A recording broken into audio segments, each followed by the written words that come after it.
Honorable Speaker, I beg to give notice of the following motion. That aware that the National Dialogue Committee was established by Parliament through a resolution passed by the National Assembly and Senate on 16th August 2023 and 29th August 2023 respectively. Further, aware that the resolution outlines the mandate of the committee, which includes to facilitate dialogue, consensus building, and recommend appropriate constitutional, legal, and policy reforms on issues of concern to the people of Kenya. Acknowledging that since its establishment, the committee has made tremendous progress in exercise of its mandate and has achieved the following milestones: formulated and adopted the framework agreement, framed and adopted the statement of issues, unbundled the issues.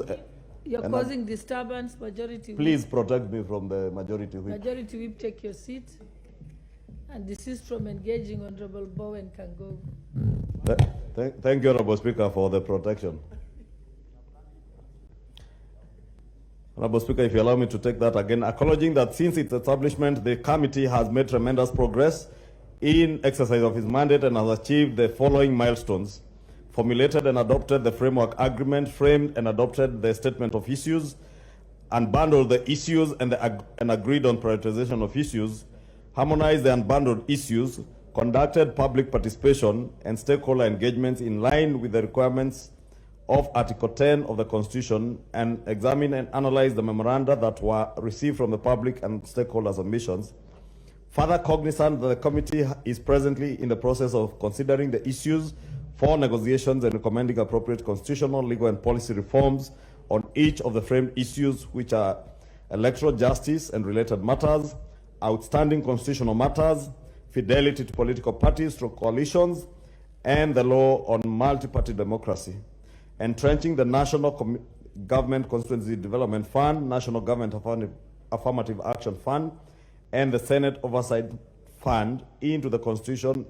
and establishment and entrenchment of state offices.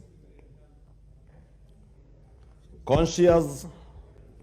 that the resolution as passed by both houses of parliament require the committee to report to the leadership of Kenya Kwanza and Azimio coalitions within 60 days from 29 August 2023, recognizing the need for the committee to conclude the consideration of the issues for negotiations, the process of making the appropriate constitutional, legal, and policy reforms on each of the issues as framed by the committee, and preparation of a report for submission to the leadership of Kenya Kwanza and Azimio coalitions and thereafter to Parliament. Now, therefore, the Houses of Parliament resolve to extend the mandate of the National Dialogue Committee by a further 30 days from 28 October 2023, and consequently, the committee shall be required to report to the leadership of Kenya Kwanza and Azimio coalitions on or before 26 November 2023, and thereafter submit